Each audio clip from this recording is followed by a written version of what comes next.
একদম সকাল সকাল ভোটের ছবিটা জানতে চাইবো। শ্রেয়সীর কাছে আসবো শুরুতে। শ্রেয়সী,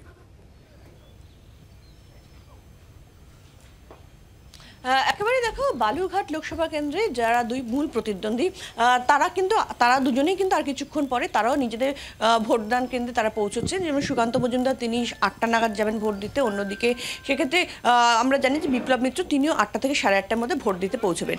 এখন এক্ষেত্রে যে এই মুহূর্তে যে চিত্র বালুরঘাটে, সেই চিত্র কিন্তু কার্যত বলা যেতে পারে যে রীতিমতো প্রেস্টিজ ফাইটের জায়গা কিন্তু বালুরঘাট, যেখানে একদিকে রাজ্য সভাপতি বিজেপির, অন্যদিকে হচ্ছে তৃণমূলের মন্ত্রী, তার দুজনেই এখানে মুখোমুখি দুই দলে ক্যান্ডিডেট হিসেবে।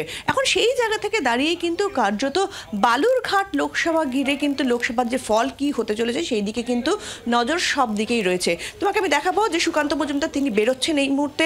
আমরা তার কাছে একটুখানি যাব। সেখানে সুকান্ত মজুমদার তিনি রয়েছেন এই মুহূর্তে, তিনি তার ঘরে এসে বসছেন সেই এবং আর কিছুক্ষণের মধ্যেই কিন্তু তিনি বেরোবেন এবং সেই ছবিটাও তোমাকে একটুখানি দেখাবো, যেখানে রয়েছেন তিনি। আমরা সেই চিত্রটা একটুখানি দেখাবো তোমাকে।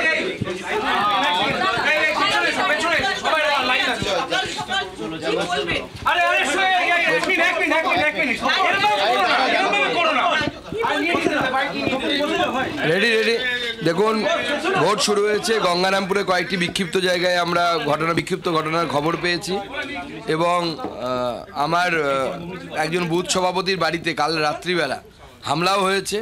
তবু আজকে আমরা তাকে সাহস দিয়ে বসিয়েছি। বেশ কিছু তৃণমূল গুন্ডা এখন গঙ্গারামপুরটাই সব থেকে বেশি ডিস্টার্ব হচ্ছে। আমরা কুসুমুন্ডিতে একটি বুথের উদাহরণ পেয়েছি যেখানে প্রশাসন থেকে আমাদের যে মেশিনের নাম্বার দেওয়া হয়েছিল, ইভিএম নাম্বার দেওয়া হয়েছিল, সেটা মিলছে না, সেটা অন্য ইভিএম একটি বুথে এরকম ঘটনা ঘটেছে।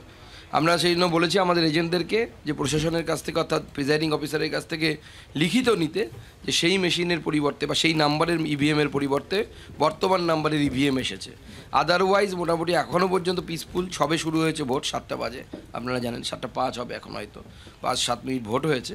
তো ওভারঅল সিচুয়েশন এমনি পিসফুল।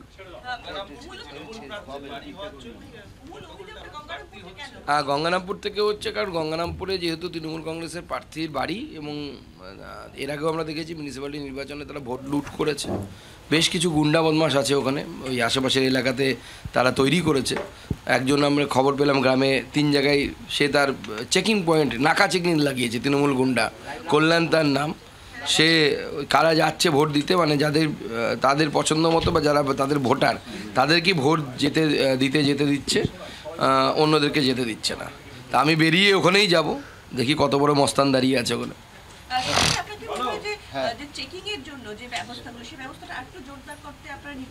একদম, আমরা কিউআরটি টিমকেও বলেছি আরও বেশি অ্যাক্টিভ হওয়ার জন্য, নির্বাচন কমিশনকেও চেকিংয়ের আরও বেশি অ্যাক্টিভ হওয়ার জন্য। ইটাহারে গতকাল একটি রাতে ভয় দেখানো হয়েছে, সেখানে থমথমে পরিবেশ, কেউ ভোট দিতে যাচ্ছে না এখনও পর্যন্ত। হিন্দুদেরকে ভয় দেখানো হয়েছে, হিন্দুরা একটু আতঙ্কিত সেখানে। বাংলার আওয়াজ, বাঙালির আবেগ, জি 24 ঘন্টা।